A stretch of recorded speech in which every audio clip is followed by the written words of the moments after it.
course, we're looking at the 2015 budget, looking at the issues and, of course, some of the challenges and perhaps, well, the way forward. And joining me in the studio is an economist and the CEO, UHY Margie and Company, Mr. Gabriel Idahosa. Thank you very much, Mr. Idahosa, for being part of this program today. Thank you. Well, I want to begin with the issue of benchmark oil price, $65. And of course, we have seen the oil price at the level it is. Well, this morning it was just a little bit above $60. And looking at $65 as oil benchmark, how realistic is that? Isn't that quite ambitious? Well, it's a tough job for the minister, really, because the price has become a moving target. Every day you wake up and it's moved somewhere else. Perhaps at the time they were finalizing the budget, it was around 70 and they thought 65 was a safe bet. But clearly, if you look at everything happening in the oil and gas industry today, you are not going to have $65 for the whole of 2015. Not going to happen. Okay, so you're not one of them, because a lot of people feel that some of the oil market watchers think that at the end of the day, what we're likely going to see in the oil market is the price stabilizing at $65. But even at that, if it does stabilize at $65, and here we have our benchmark at $65, does that really work for us? What implication does that have for the Nigerian economy? Well, first it means that we have given up on savings, essentially giving up on building up our express crude account. That's the first implication. That going forward, we are not going to be saving for the future of this country from oil. If we are going to do savings, it's going to be from perhaps other resources, if we are looking at 65. The key operators in the oil industry that are driving down prices are the shale oil and gas producers. And all of them in the US and Canada are saying that based on today's technology, the price range at which they can continue business is from 45 to 75, depending on which field they are operating. So if you, as an oil exporting country like Nigeria, wants to have a benchmark of as high as 65, you are essentially saying you will be selling at close to the spot price at all times and using all of it as you sell, and that you have no plans to save. Because if you want to save, you probably go about $10 or $15 below that and say, let's be doing $50 so that we can save about $15 into our school account. All right, we heard the finance minister talk about the fact that Nigeria now, it's no longer an oil economy, it's a non-oil economy.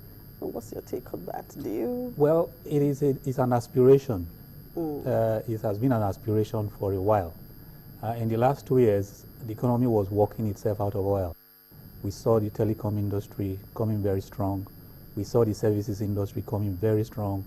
We saw entertainment. We saw retail. The shopping malls are growing. The Nollywood entertainment industry. All these are happening by themselves. And so we are gradually becoming a non-oil economy, not so much because there was a deliberate policy by government to drive that, but by the fact that Nigerians on their own, especially driven by activities in non-oil sector like telecom and the now power, are now investing heavily. So we have gradually moved out of an oil-dependent economy as from perhaps 2014, where for the first time, by the GDP, the services sector of the economy is more than 50%. And so once we're able to do that, we can say, yes, we are becoming a non-oil economy. But what will happen in 2015 is how fast that movement away from oil economy will be driven by what is happening. It's going to be a self-sustaining effort.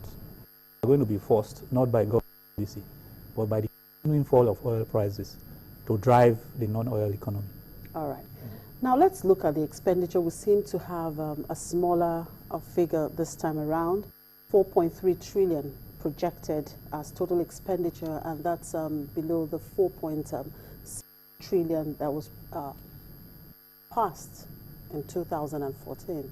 Now, what do you think is the implication of this? It's going to be mostly for government-related activities. The government is going to have less money to spend, okay, and so you probably will see significantly less capital expenditure. The government said now does not have the capacity to reduce recurrent expenditure.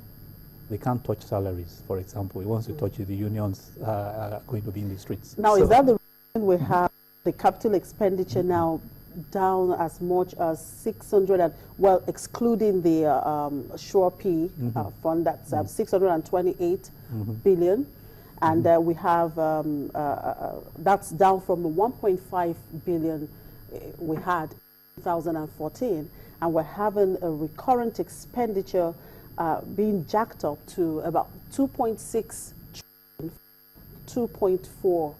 I mean, the finance minister, if you would recall, talked about austerity. Everybody would have to cut their coat according to their size, and then bringing up some of the austerity measures. How does this fall in place? Well, take the benchmark together with what you have just said. The minister is struggling with what she would like to do and what she's been forced to do by the reality of our situation. Rather than reduce salaries, you are forced to reduce salaries because everybody is threatening to go on strike. If you salaries, you touch benefits, ASU, medical, everybody wants to go on strike. So you see salaries are going up in a situation where you are calling for austerity. So you can only say you are going to have austerity, but you are not going to really have it, especially in an election year, because you will have to take a lot of unpopular decisions, which this is contested. Now, okay, where does that now leave infrastructural development if we have this kind of allocation to capital expenditure? So would that now leave perhaps some of the road building, electricity, and all of that into jeopardy? I mean, I need to understand. Yes. Some of the projects will be delayed. Projects that have not been started are likely to be put on hold. And government at all levels are going to be forced to look more and more in the direction of PPP. All government agencies that were reluctant or slow in adopting the PPP strategy are going to be forced to move in that direction because you don't have the money. You are not going to have the money in the next 2-3 years. It's clear that the oil price movement is one direction. So there will be a slowdown in 2015 in a couple of capital expenditure projects. But the PPP is to be ramped up willy-nilly by all levels of government. And that hopefully, perhaps second half of 2015, 2016, we will see infrastructure projects going up because everybody will now agree that the goal is PPP. Now perhaps that again is going to force the government at other levels, the state governments, perhaps the local government, to begin to source for revenue elsewhere. For instance, tax. In fact, the minister talked about how they can actually use tax in generating a revenue. We're talking about luxury surcharges and all of that. Is that going to work for us? Well, that's the essence of a non-oil economy. When you say you are a non-oil economy, it means that you are rearranging your fiscal regime and taking out oil completely or making it a very small part. So from here, we are beginning to see a budget and fiscal regime that is based on a different platform. Rather than using your benchmark price as the foundation of your annual budget, you are going to see the tax level, the amount of tax we can collect at every level as the foundation of the budget. It means everyone is going to go to look for more taxes. It means tax collection and administration and innovation in the tax regime will become from local to government. Everybody is going to go back to the drawing board and say, what taxes are we collecting? How are we collecting? Who is paying? Who is not paying? Before, when we were getting a lot of money, well, people didn't really bother about these things. There was enough oil money. But we are going to a new economy where it is the tax revenue that will be the basis of our budgeting rather than the oil price. Now let's look at luxury surcharges that was pointed out. We have 10% import charge, which will be imposed on new private jets, which is estimated to yield about 3.7 billion naira. That's in 2015. There's also going to be a surcharge on business and first class tickets on airlines. And, of course, the imposition of luxury surcharge on champagnes, wines, and spirits and all that. But then you think about the ratio of people that are in this category of the people that use these luxury items. Well, that's really, you got it right on, spot on. Some of this is symbolic. You know, how many people are buying private jets? And a lot of people who used to buy private jets won't go to buy private jets because we know that a lot of money was easy money. There's going to be less easy money now. Whether you're a politician or a political contractor who hangs around politicians and makes a lot more money and buy jets. So you're not going to see a lot of jets being bought going forward. But the general principle is that you want to tax luxury goods and services. So you want to widen that definition. What are luxury? For example, how much are we charging on real estate taxes, especially transfer of real estate at from inheritance? When a lot of countries, that is where they go to, inheritance of real estate, which is very large. So government has started the process. All arms of government will now be saying, what are those luxury items? What's the yield from the tax? It's not just enough to say 10% on the private jets, and people say, well, we won't buy private jets anymore. If we are going to put 10%, we'll buy a jet when we want to use a jet.